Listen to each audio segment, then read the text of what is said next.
Welcome to another episode of The Artsy Raven, a show about writing and publishing with your host, J.F. Garrard. Welcome to another episode of the Artsy Raven. Today, our special guest is Yiming Ma. Born in Shanghai, Yiming Ma spent a decade in the tech and finance world across New York, Toronto, London, Berlin, and South Africa before writing the dystopian novel These Memories Do Not Belong to Us, set in a world where memories are bought and sold. He attended Stanford for his MBA and also holds an MFA from Warren Wilson College, where he was named the Carol Houck Smith Scholar. The stories and essays have appeared in the New York Times, The Guardian, The Florida Review, and elsewhere. His story, Swimmer of Yangtze, won the 2018 Guardian Fourth Estate Story Prize. And in the notes, we'll have his website link. So welcome, Yiming. Nice to be So here. you've had all these different careers in tech and finance. So what led you to step away from that world to write a novel? Mhm. I don't know if it makes financial sense. Oh, it definitely does not make financial sense. I think that's a good way of putting it. I think for me, it was less stepping away, but rather coming home. I think as you know, I think what's not in the bio is I was born in Shanghai and then moved over to New York and then Toronto when I was fairly young, but then slingshotted back and forth. So I think I attended 8 different schools before the 8th grade. And I think for me during that time, books were a refuge of sorts, right? It was the only loyal companion I had during all those years. I was always in libraries and bookstores. My parents were university professors who then worked in restaurants, and we were actually separated for a long time. So in many ways, books mattered so much for me growing up, but I never really saw it as an option. I never saw writing as a potential career. And I think that's why I spent that decade you referenced working in all these different fields. And it wasn't until I decided to take a little bit of time before going to Stanford for my MBA that I wrote for the first time. And it was literally at a University of Toronto continuing education class. I took Fictional 101. And one of the stories eventually won that Guardian Prize that you mentioned. And it gave me kind of the confidence to explore it further.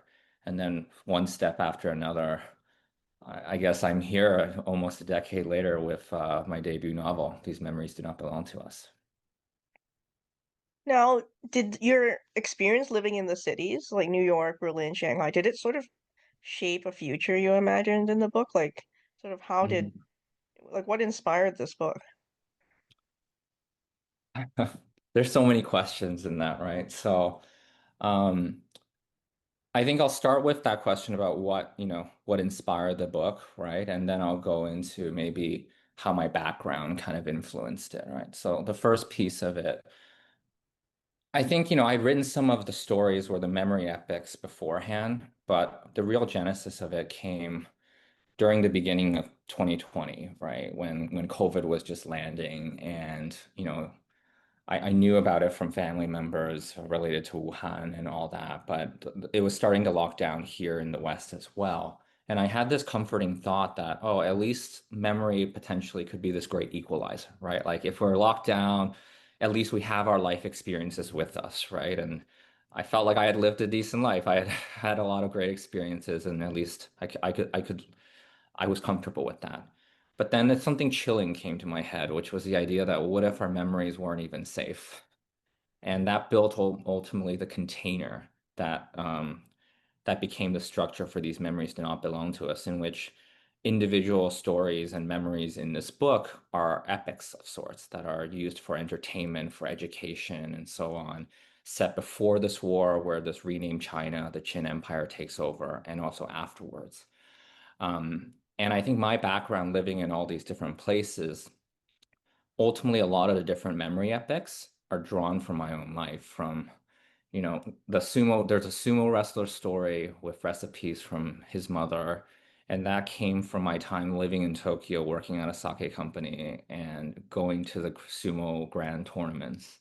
There were social activists who I interviewed for this story, who I knew through my experiences through different movements. There were the immigrant stories that I lived myself, but also through my parents. And it's a wild book, right? The novel the novel really every single one of the 11 stories are written in different styles, but I call it a constellation novel, um, in the vein that each story should be its own star and should be able to shine brightly, but as a whole, they should paint a broader picture and hopefully add up to greater than the sum of its parts.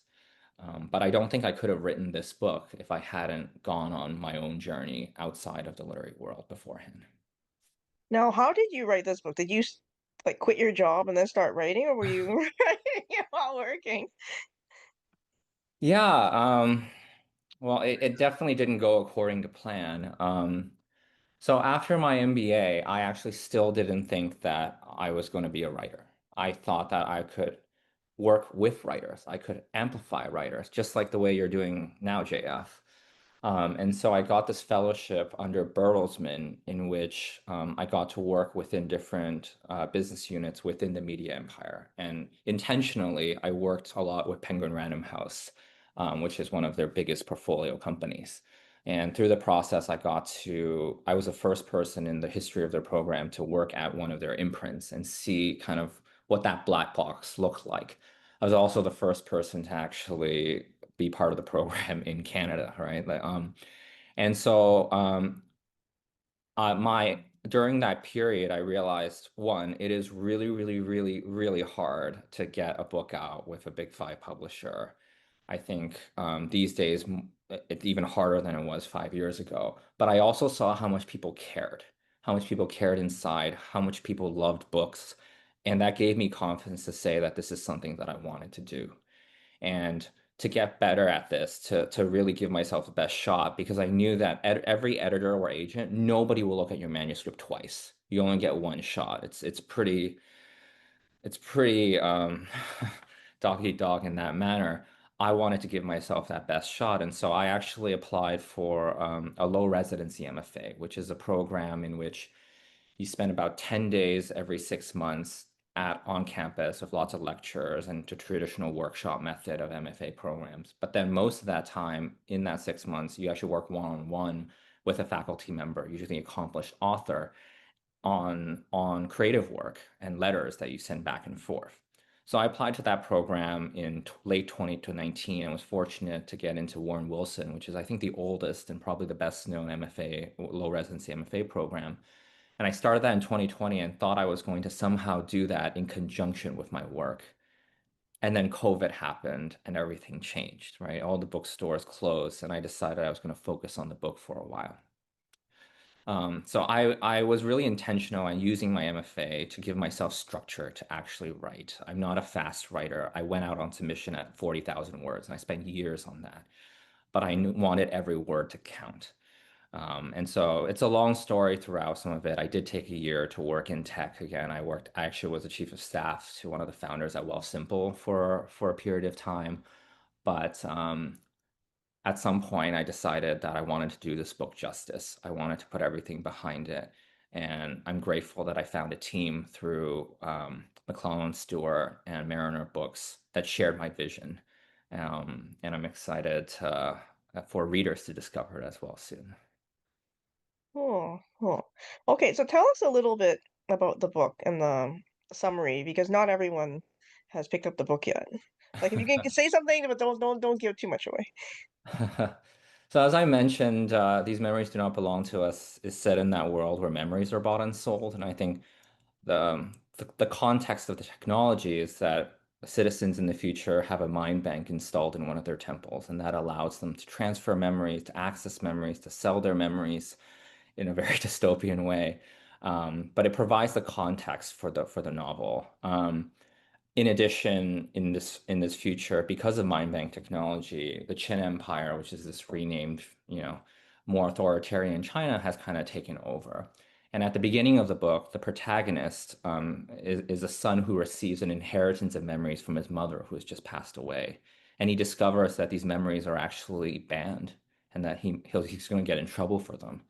And through the course of the book, as he experiences all these different memories written in all these 11 styles that I mentioned, he has to decide what to do with them and whether to release them to the world. And I think that arc actually mirrors my own journey writing this novel, because that was those themes of survival and resistance, they weren't exactly what I intended at the beginning of the book. But at the end of the day, I felt like I had to release it. And I guess it'll be up to the reader to decide whether it's worth it. Okay, so at this moment, if Yeah. we were in your book, is there one memory you want to hold for yourself and not have it For erased? myself within the novel or within my own personal life? Within your whole life, I guess. Ooh. Okay, it has to be something to do with your wife, I think. Just kidding. Get in trouble if she listens to this podcast. No. Yeah, honestly, it probably does have to do with something with my wife. My wife and I met in the UK just as she was starting a doctorate program and I was about to leave. I used to do impact investing, setting up affordable schools for low-income families throughout parts of Africa and Southeast Asia. And I was about to leave the UK to go to Stanford, and she was starting her degree, and we met just in that interstitial period. I think we had about 2 months together before I left, and we somehow decided in that period that we were going to give it a shot. And then we did 2.5 years of long distance Mhm. between London and the Bay Area. But that first meeting, I think we were having ramen in East London, and I think there was just something that we knew was right. Um, and there was a moment actually while we were texting, and I'll give a shout out to Coffee Meets Bagel, which is how we met. She was the second person I met up with, and I was her first. We were both coming off relationships. And there was a moment where I was going to get a book, and she asked me what book I was going to get, and I told her, "Oh, I want to try out something sci-fi," and she was like, "Oh, you should try out Stories of Your Life by Ted Chiang." And I was like, "That's literally the book I was on my way to get." And there was something there where I was like, is this fate? Like, what's going on? And I think that made it so that when we met, we were much more serious about each other than any rational beings should have been on a first date, especially when we're about to be long distance for years. Well, long distance, I mean, it depends on the people. I mean, I was long distance with my husband for a while because I graduated Hmm. university and stayed behind to take his time on his degree, which took a while, but whatever. But cool. Thank you for sharing. Now after you finished your manuscript, then what happened? What did you do with it? Yeah, I guess I decided I was done with the manuscript during my final semester of my MFA program. I was living in Tokyo at the time and about to fly to the US to attend my graduation, which is actually, you have to attend it to graduate because there's still a 10-day Oh, residency you got to do. I missed my Uh, last graduation. Okay, yes. yeah, so it's the final step. You give a lecture and all this stuff. And with that manuscript, I decided I was going to go out to agents and really, kind of take my shot. And so I feel fortunate that, about a month before I submitted it to a handful of agents that or had been recommended to me by friends, but really just cold emailed them through whatever way they wanted to be contacted. And I was fortunate that about 3 weeks in, I received my first offer and was able to then, reach out to the other agents. And during my graduation, I had my first agent conversations and made a decision shortly afterwards. And I feel lucky to have, been able to work with Michelle Brower and Natalie Edwards from the Trellis Agency over the last 2 years. We worked together on edits after graduation, after I moved back from Tokyo, and went out for submission to editors fairly soon afterwards. So thankfully, both processes were actually quite quick. Yeah, whenever I talk to people, I don't think they know how long it takes to like make a good manuscript. Like, I mean, I was reading some of the blurbs and they're all talking about the rhythm and language of your Mm, style. Do you spend a lot of time polishing that up? yeah, absolutely. Absolutely. No, I think your question really hits because as I think about my own memory, I think that actually has affected a lot of elements of the book. I think that I actually have this kind of rare condition called aphantasia. I'm not quite at that line in which I don't see memories at all, but aphantasia actually implies people who have no visual memory, right? And so for me, actually, most of my memories appear in gray, if anything at all. Like I don't dream in color. When I think of a scene, I remember what happened. I remember the narrative of what happened, and I remember the lessons and the emotions that I feel, but I don't always see a lot within it unless it's very, very important. And I think as I write, that's how it comes through, is that I'm very careful about what visuals I include. I think so often what the characters to fail to see is almost more important than what they actually see. But because of the way my brain works, language matters so much more because as I think about what happened, what will happen, it's all about the narrative that occurs and the voice that is always in my head and the voice ultimately that I will put on the page. Um, and yeah, I think they mentioned the rhythm because the rhythm is so different across the stories, and yet there's something that ties them together.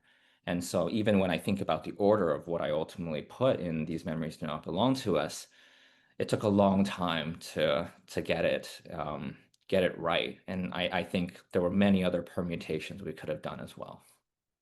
Cool. Now that you're an official debut writer, what kind of advice do you offer like emerging writers, especially those that are trying to also make a debut? You're like a senpai now, you know? So, Well, I told my wife today, I don't think I can answer the question from the vantage point of a successful writer. I feel like very much I'm in the early days. This is my debut. This took me, depending on how you count it, 5 or 7 years, right? It's been a really, really long journey. And so I'm still learning and growing as I go through it. The advice that I would impart upon a writer who's starting out is probably to give yourself grace, right? To know that this may take longer than you expect, but that you have to try to enjoy the journey as you go along it. There's going to be, this is a world full of rejection. And as I mentioned with the agenting process and the submission process, I feel very fortunate that it went smoothly, but I do wish that I had taken more risks earlier. I wish that I had put myself out there more, submitted my stories more, applied for more residency fellowships. I'm actually not good at that part of it. I think I'm very sensitive to rejection. Um, but I am good at bouncing back after them. And I hope that other writers give themselves grace when they don't feel good throughout this journey. Because as you see, even with this first book, when you talk to writers who've done this multiple times, it's who can last in this game as well. That matters as much as anything else. And so to give yourself grace to stay in this because this matters so much, even more than the financial rewards that you might want in a normal career, as we both know, that's probably the advice that I would give myself even 10 years ago. well, definitely, as you develop grit as you go along. I was trying to explain to my child the other day, fail often, and they were just like, that sounds so silly. Why don't you want to succeed? I was like, well, because to succeed, you're gonna fall a lot, right? And you have to get back up. So, Yeah. I think being a first generation immigrant and being in my family, I guess failure wasn't as celebrated, I think, as it should be.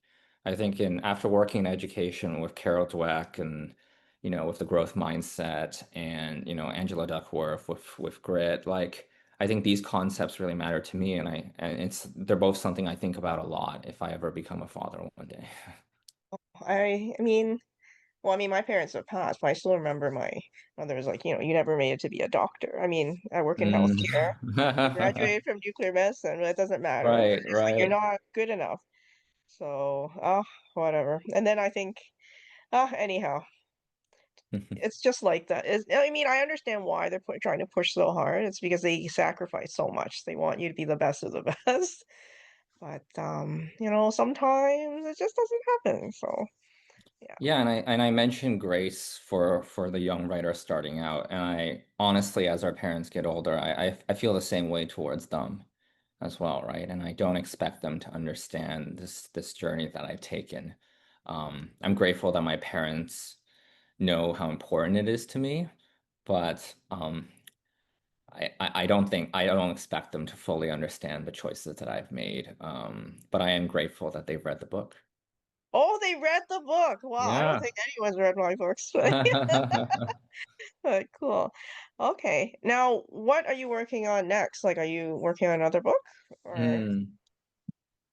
Yeah, I think it's still early days. So, Mhm. I don't want to jinx it in any way, but I do think my next project, I've started a new project related to death, and actually I've been interviewing different folks around it, and in some ways I think I'll explore it through a constellation lens as well, exploring the topic from all these different angles, and that's driven from people who've passed in my life. My grandma, who's really important to me, an uncle who was perhaps the only learned man kind of in my family growing up in China who cared about the arts.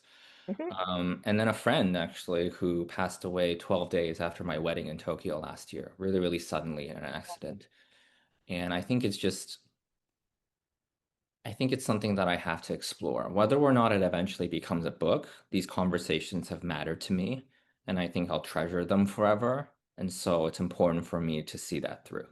And you don't want to lose it also. I mean, as time passes, we age. Our Yeah. CPU isn't as what it used to be, so Yeah. yeah.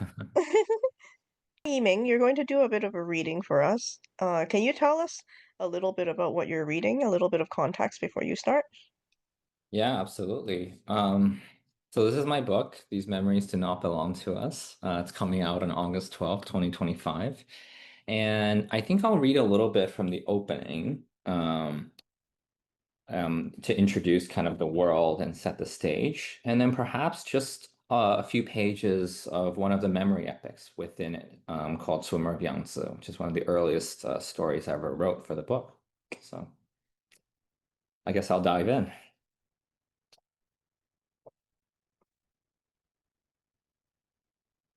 When I was a boy, my mother used to tell me stories of a world before memories could be shared between strangers. Although all the stories took place long before she had been born, it was easy to believe that she had witnessed them firsthand. Her lips would tremble, her voice rising with excitement. Wistfully, she would describe a time when our ancestors shared their thoughts using nothing more than words, such a primitive tool to allow others to experience their most vivid personal memories. Some of the memory epics from which she drew her stories must have been censored by the party.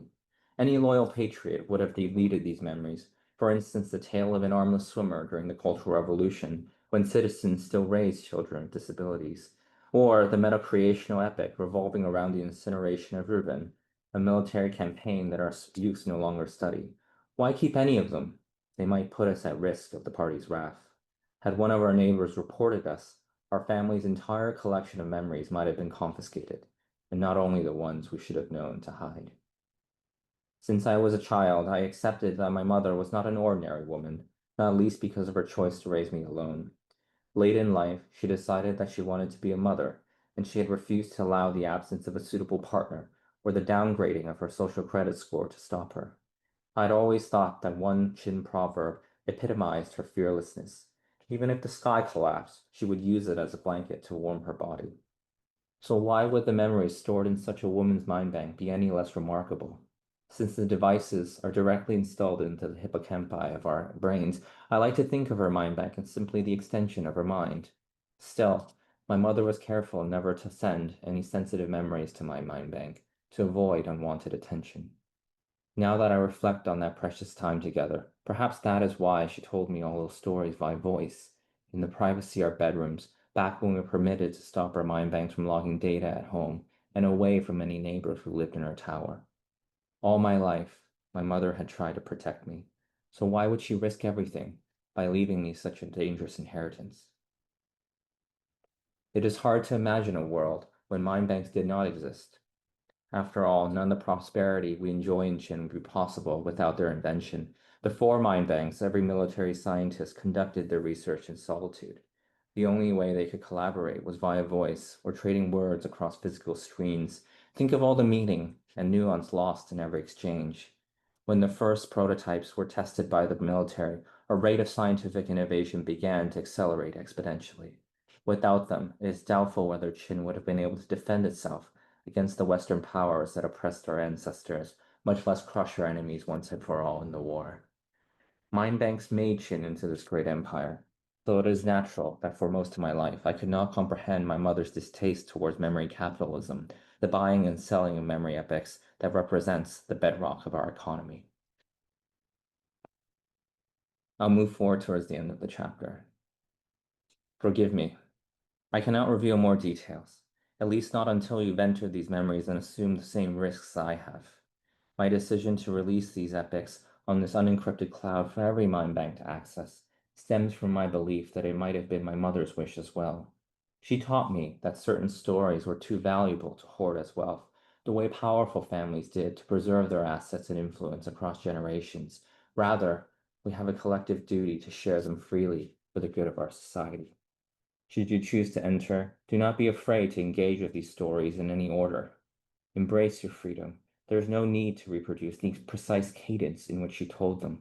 Some memory epics created before the war using obsolete technology may appear more fantastical than the ones that came later, especially those adapted from spoken or written histories. Still, I marvel at the infinite permutations of memory epics as each story transforms and optimizes itself for every unique mind bank. My hope is that these memories faithfully represent the stories of ordinary people before, during, and after our society was transformed, as we each sought our own ways to survive. The last memory was drawn from my mother's own life, the only tale in this collection that she never shared with me by voice. Although I gently ask you to leave her story for the end, I know I have no right to dictate a path forward. None of these memories belong to me anyways, not anymore, and never again. I'll read a little bit from Swimmer of Yangtze, which is one of the memory epics mentioned at the beginning. This is one of the earliest ones that I wrote. Swimmer of Yangtze. The boy had been born with 4 healthy limbs, but by the end of his first year, he had already lost both his arms. Broad-toned shoulders, even in childhood, gave him the triangular physique that so many young men craved, as if his upper body were perfectly fitted for a Zhongshan tunic suit, although if he were to have worn one, his father would have needed to trim the sleeves off so as to draw less attention to his son's missing limbs beneath the blue and black cloth. Both his parents worked as tailors in our humble village near Wuhan, as their own forefathers had done. They had been born during the glorious years of the Long March and the rise of our Communist Party. Recently, they had enjoyed the fortune of watching our leader, Chairman Mao, dive into the Yangtze River to swim against the great wind and great waves with the bourgeoisie. Oh, how lucky we all had been to witness the launch of our Cultural Revolution. Only 2 days after the swim, Chairman Mao, may he live for 10,000 years, returned to the Great Hall of the People in Beijing to arrest that traitor Liu Shaoqi, who died a mere 3 years later after a too few number of public beatings at party announcement meetings. As a baby, the swimmer had been ordinary. He cried as all boys do while they get used to empty stomachs. He was skinny, but not overly malnourished. Almost daily, he had been breastfed by his mother until she fell sick from some evil curse that the doctor had called pneumonia and would later sour her milk. For the next year, his father would stitch an extra Zhongshan suit each week to afford the extra cost of cow milk for his only son. Soon, the rumor would spread all over the village that the swimmer's mother could no longer give birth, for why else would the tailor not have compelled his wife to try again for another child, one not so cursed? Still, the story of how the boy lost his arms remains a mystery. Some whisper that it was caused by some fungus stemming from the baby's long baths in the Yangtze, since the tailor's shop near the river had also served as their family sleeping quarters. Others say his disease was genetic, but to those gossipers I ask, why did his ailments affect only his arms and not the rest of his body? All we know for certain is that when the boy was barely 8 months old, and he was truly blessed by the Holy Buddha that he was too young to remember this, his father took him to Wuhan Children's Hospital one evening, and when he returned, their child no longer had arms. The rumor flooded our village that the father had locked himself in the workshop for 3 straight days after returning from the hospital, also that he could sew a new set of clothes for his boy, none of which bore a single sleeve. His mother must have been devastated. First, her son had lost his arms, but then her pneumonia gave her such severe headaches that she could no longer help her husband with his tailor shop, and of course, this only tightened money matters more. What to do with a boy with no arms? Sure, he did not need to flip over the pages of old texts written by such patriotic poets as Li Bai or Du Fu, but also he did not have any hands to feel the fine wrinkles in a piece of fabric or operate a sewing machine. Who would inherit his family's shop? Many in the village wondered about this. For many years, as the boy grew into his body, they would gossip over bowls of noodles, making bets about when the tailor might sell his shop on the cheap. I, of course, did none of this, and flashed evil eyes when I heard them whisper about the tailor and his armless son, until news spread to my door one night that the tailor's wife, bedridden once more, had breathed her last, and that not even I had any choice but to ponder such business matters. I'll stop there. This is my constellation novel. These memories do not belong to us. The swimmer goes on to actually swim in the Paralympic Games. Oh, Um, wow. and it's a wild story, but just one example of the memory epics in this book. And it comes out on August 12th, and I hope y'all have a chance to pick it up at your local bookstore.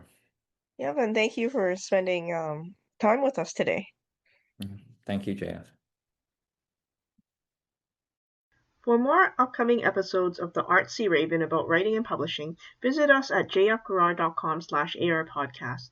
A reminder to Patreon subscribers that there is bonus content available for every episode on the Patreon website. If you enjoyed the show, you can show your appreciation by buying us some digital coffee. The Artsy Raven is produced by J.F. Garrard. The voice in the show's introduction is Chris Gorman, and music is by Tim Moore. Thank you for tuning in. Until next time, stay safe.